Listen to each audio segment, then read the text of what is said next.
बाबर का नाम है, आप सबकी सलामती हो। जैसा कि आप देख रहे हैं CRN चैनल, जिसके प्रोग्राम है ग्रो इन क्राइस्ट, जिसका मकसद है हमारे मसीही बच्चों को बाइबल की छोटी छोटी स्टोरियों से आगाही देना, ताकि वो मसीही कहानियों को समझ सके, हमारी मसीहियत को समझ सके, यीशु मसीह के बारे में जान सके और दुनिया में आने वाले नबियों के बारे में, अंबियों के बारे में जान सके।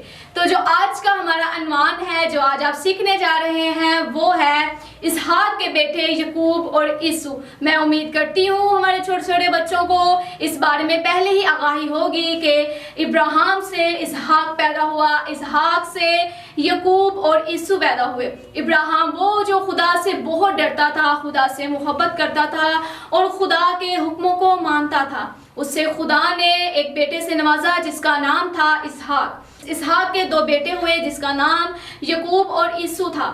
जब इसहाक की बीवी जो रिबका थी वो बहुत दुआगो थी और खुदावन से मोहब्बत करती थी। जब उनको औलाद ना थी तो उन्होंने खुदा से दुआएं और इल्तिजाएं करना शुरू कर दी, खुदा से मांगना शुरू कर दिया। जैसा कि कलाम में लिखा है कि खुदा मुहैया करता है और खुदा के कलाम में ये भी लिखा है मांगो तो तुम्हें मिलेगा। तो इसी तरह जब रिबका ने और इसहाक ने दोनों ने मिलकर खुदा से मांगा तो खुदा ने उनको बेटे नहीं बल्कि बेटों जैसी बरकत से नवाजा। खुदा ने उनको एक नहीं बल्कि दो बेटे दिए जिनका नाम यकूब और ईसु था। इसहाक जो था वो अपने बेटे ईसु से बहुत मोहब्बत करता था और जो रिबका थी वो अपने बेटे यकूब से बहुत मोहब्बत करती थी। और जैसे जैसे वो यकूब और ईसु बड़े होते गए और उनका जो बाप इसहाक था वो बुढ़ापे की तरफ बढ़ते जा रहे थे, उन्होंने सोचा क्यों ना मैं अपने बेटे को बरकत दूं। और तब एक रीत थी, तब ऐसा होता था कि जो पहलोटा बेटा होता था उसको वारिस हक जो है उसको ज्यादा हक हासिल होता था, उसको बरकत दी जाती थी। लेकिन जब ये दोनों बेटे पैदा होने वाले थे तो खुदा ने रिबका से कलाम किया कि जब तेरे दोनों बेटे पैदा होंगे तो जो उसमें छोटा बेटा होगा बरकत उसको दी जाएगी।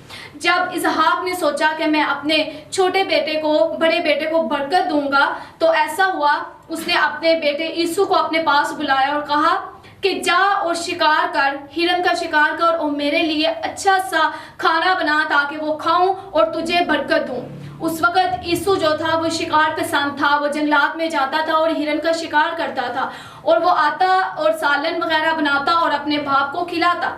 जब वो अपने बाप से ये सुनकर गया कि वो लाएगा हिरन और पकाकर अपने बाप को देगा और उसके बदले उसका बाप उसको बरकत देगा, तो वो गया और शिकार करने के लिए चला गया। ये सारी बातें उसकी माँ रिबका ने सुन ली। जब रिबका ने सुनी तो उसने अपने बेटे यकूब को अपने पास बुलाया और आगे सुनते जाए कि आप बहुत ही इंटरेस्टिंग स्टोरी होती जा रही है। आगे आपको बहुत मजा आएगा। मेरे छोटे छोटे बच्चों, मैं जानती हूँ आपको इस बारे में पहले से ही आगाही होगी, लेकिन ये बहुत तफसील से आपको सुनाई जाएगी और मैं उम्मीद करती हूँ इसकी आपको बहुत अच्छे से समझ आएगी। आगे जब यकूब को उसकी माँ रिबका ने बुलाया तो फिर क्या हुआ, उसने कहा कि मैं चाहती हूँ वो बरकत जो तेरा बाप इसहाक चाहता है कि ईसु को मिले, मैं चाहती हूँ कि वो बरकत यकूब को मिले, मेरे बेटे को जिससे वो ज्यादा मोहब्बत करती थी उसको मिले। उसने यकूब को बोला देख जा और तू दो बकरियां लेकर आ और उनका मैं तुझे बहुत ही लजीज खाना बनाकर दूंगी और सालन बनाकर दूंगी। तू जाना अपने बाप को खिलाना और वो बरकत जो उसने ईसु को देनी है वो तुझे देगा। यहाँ पर मेरे साथ मौजूद सिस्टर सुमन मौजूद हैं जो कि मेरी मदद कर रही हैं कि वो पिक्चर्स लगाएं और आपको दिखाएं, इससे आपको बहुत आसानी से पता चलेगा। जैसा कि आप देख सकते हैं ये इसहाक है और ये रिबका है और ये ईसु है। आप देख सकते हैं बहुत ही खूबसूरत तस्वीर है, इससे आपको बहुत ही अच्छे तरीके से समझ आएगी कि हम किसके बारे में बात करते हैं। जब अपने रिबका ने अपने बेटे यकूब को जो है समझाया और कहा कि जा और इस गोश्त को, इस खाने को अपने बाप के पास लेके जा ताकि वो तुझे बरकत दे, तो यकूब ने क्या किया, उस खाने को पकड़ा और अपने बाप के पास चला गया। बहुत ही खूबसूरत स्टोरी, मुझे दिली तौर पर इस स्टोरी से बहुत मोहब्बत है। जब उसका बाप यकूब को बरकत देता है तो ऐसे ही आप भी सुने, आपको बरकत भी मिलेगी और आपको अच्छा भी लगेगा, मजा भी आएगा ये स्टोरी सुनने का। और जो यकूब था ये सुनकर बहुत परेशान हो गया। उसने कहा कि मैं जाऊं अपने बाप के पास, अगर मेरे बाप ने मुझे पहचान लिया कि मैं यीशु नहीं बल्कि याकूब हूं तो क्या होगा। लेकिन उसकी माँ ने उसको हौसला दिया और कहा तू डर ना, बल्कि तू जा अपनी बरकत को अपने बाप से ले। उसने कहा लेकिन मेरे भाई के जिस्म पर तो बहुत ज्यादा बाल हैं, तो मेरे जिस्म पर तो बाल नहीं, अगर मेरे बाप ने मुझे पहचान लिया तो क्या होगा। तो उसकी माँ के पास हर सवाल का जवाब था। उसकी माँ ने क्या किया, उसने कहा जाओ कि तुम भेड़ बकरियों की खालों को लेकर आओ और तुम्हारे जिस्म पर मैं लगाऊंगी और तुम जाना और अपने बाप को वो सालन पेश करना खाना, और ताकि वो तुम्हारा जो बाप था वो तुम्हें बरकत दे। ऐसा ही किया। याकूब ने वो उस सालन को लिया और अपने बाप के पास चला गया और उसने अपने बाप को जब खिलाया तो उसके बाप ने कहा कि तुम कौन हो। तो उसके जो है याकूब, उसने कहा मैं तेरा बेटा यीशु। लेकिन इसहाक ने जब उसकी आवाज़ से उसको महसूस हुआ कि ये मेरे बेटे यीशु की आवाज़ नहीं, ये तो याकूब की आवाज़ लगती है। तो याकूब डर भी रहा था, कांप भी रहा था कि मेरे बाप को पता ना चल जाए। लेकिन क्या हुआ, उसके बाप ने कहा बेटा तू मेरे करीब आ।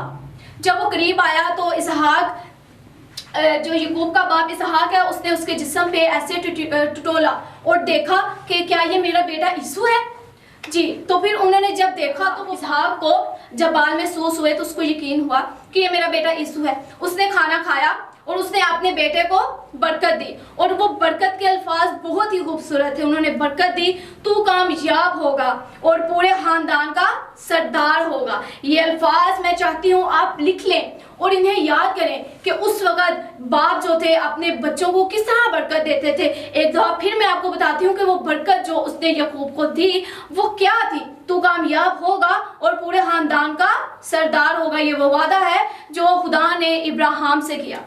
जब उसने बरकत ले ली तो वो जा चुका था। जैसे ही वो खैमा से बाहर निकला तो वैसे ही जो यीशु था वो अपने बाप के पास आया और उसने अपना खिरन जो वो शिकार करके लाया था लजीज बनाकर अपने बाप के पास जब लेकर आया तो बाप ने पूछा तू कौन है। उसने कहा मैं तेरा बेटा यीशु। तो जो बाप इसहाक थे वो बड़े परेशान हो गए। उसने कहा तो जो पहले मेरे पास आया था वो कौन था।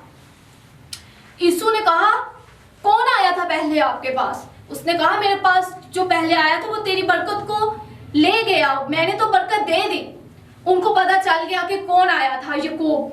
उन्होंने कहा कि धोखेबाजी से याकूब ने यीशु की बरकत ले ली। उनको जब ये पता चला यीशु को बहुत गुस्सा आया। यीशु को इतना गुस्सा आया कि वो जो है याकूब की तलाश में निकला कि मेरे हाथ याकूब लगे और मैं उसको कत्ल कर डालूं। ऐसा हुआ कि जब जो यीशु था वो गुस्से से बाहर निकला हेमा से कि मैं याकूब को कत्ल कर डालूंगा। ये बातें जब उसकी माँ रिबका ने सुनी, वो जानती थी कि अब यीशु याकूब को जर पहुंचाएगा, तकलीफ देगा या कत्ल कर डालेगा। तो उसने अपने बेटे याकूब से कहा कि मेरे बेटे मेरी बात को ध्यान से सुन, देख तेरा भाई जो यीशु है बहुत गुस्से में है और हो सकता है वो तुझे तकलीफ पहुंचाए। मैं चाहती हूँ कि तू अपना घर छोड़ के तू अपने मामू के घर चला जा, ताकि वहाँ तू हिफाजत से रहेगा, वहाँ तेरा भाई तुझे ढूंढ ना पाएगा। मैं तेरी जान की हिफाजत करना चाहती हूँ, मैं नहीं चाहती कि तेरी जान को कोई तकलीफ हो। जब याकूब ने अपनी माँ की बातों को सुना तो वो परेशान हुआ, लेकिन उसने अपनी माँ की फर्मा बरदारी की और उसने अपनी माँ की बात को मान लिया। तो उसने अपने खैमा को छोड़ दिया और उसने अपने प्यारे घर को हैर आबाद कर दिया और माँ को खुदा हाफिज कहकर अपना सफर तय करने लगा। तो आज की स्टोरी मैं उम्मीद करती हूँ कि जो आपको इसहाक और उनके जो दो बेटे याकूब और यीशु थे, इसकी स्टोरी को आपको बहुत अच्छे तरीके से समझ आई होगी। मैं आपको एक बार फिर बता दूँ, इब्राहिम से इसहाक, इसहाक से याकूब और यीशु पैदा हुए। और आज की जो स्टोरी आपको सुनाई है वो थी याकूब और यीशु की, कि याकूब ने किस तरह यीशु की बरकत अपने बाप से ली। और इसके साथ जब याकूब ने अपना घर छोड़ दिया, इससे आगे की जो स्टोरी है वो आपको हम नेक्स्ट पार्ट में बताएंगे कि यीशु ने फिर याकूब के साथ क्या किया, उनकी मुलाकात हुई या फिर नहीं, या अगर हुई तो क्या हुआ। ये आपको आगे वाली स्टोरी हम आपको नेक्स्ट पार्ट में दिखाएंगे। अभी तक के लिए हमें दीजिए इजाज़त और CRN चैनल को देखते रहिए। खुदावंद आपको बहुत बरकत दे। इसको शेयर भी करें और सब्सक्राइब भी करें। खुदावंद आपको बहुत बरकत दे। God bless you all.